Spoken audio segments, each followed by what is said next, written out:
உலக மக்களே வணக்கம். வடநாட்டுக்காரங்க தமிழ்நாட்டுக்குள்ளே வராங்க. இந்த பிரச்சனைன்னா ஓயவே இல்லையா? சொல்லுங்கள். வடநாட்டுக்காரங்க வராங்கண்டா அவங்க செய்கிற தொழிலை நம்ம செய்ய முடியாது. சரிங்களா? அவங்க எந்த தொழிலும் செய்வாங்க. ஒரு 10 சட்டையை வாங்கி ரோட்டில் உட்காந்து விற்பாங்க. தமிழன் விற்பியா? விற்க முடியாது. இது நம்ம வேறு நாட்டில் செய்யலாம், தமிழ்நாட்டில் செய்ய மாட்டார். சரியா?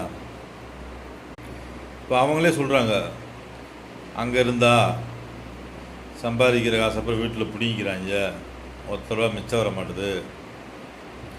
வடநாட்டுக்காரங்களே சொல்கிறாங்க.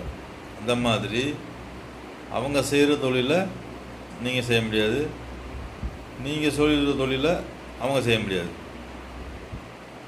சரிங்களா? அவங்க ஒரு 2-4 பொம்மையை கூட வாங்கிக்கிட்டு கையில் பிடிச்சிக்கிட்டு தெருவாக விற்கிறாங்க. நீங்கள் விற்கிறீங்களா? தமிழர்களே சொல்லுங்கள். தமிழன்றீங்களா? ஒரு தாய் பிள்ளைன்றீங்களா?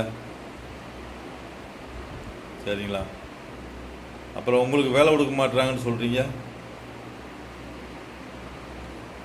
இதுக்கு என்ன அர்த்தம்? இப்போ முஸ்லீம் மக்களை போய் ஒரு தாய் பிள்ளைன்றீங்கள, அப்போ தமிழன்றீங்க. இப்போ அவங்கெல்லாம் வேலை கொடுக்க மாட்டுறாங்க, வடநாட்டுக்காரங்களுக்கு வேலை கொடுக்குறாங்கன்றாங்களா? அப்போ இதுக்கு என்ன அர்த்தம்? பாசம் கிடையாது. தாத்தா பாட்டி பாசம் கிடையாது, அண்ணன் தம்பி பாசம் கிடையாது, அக்கா தங்கச்சி பாசம் கிடையாது, அப்பா அம்மா பாசம் கிடையாது. பூரா பணம் தான் இங்கே உலகத்தில் சுற்றிக்கிட்டு இருக்கு. சரிங்களா? அவங்க கம்மியாக கொடுத்தோடனே அவங்களுக்கு வேலை கொடுக்குறாங்களா? அப்புறம் என்ன தமிழன்? சொல்லுங்கள் பிரதர், சிஸ்டர். தமிழனுக்கு ₹10 கொடுத்து என்ன செய்ய போகிற? சேர்த்து கொடுத்தா தமிழ்நாட்டில் தான் செலவழிக்க போகிற. அவங்க நாட்டுக்கு எடுத்து போடுவாங்க. உண்மையா பொய்யா? சொல்லுங்கள் மக்களே.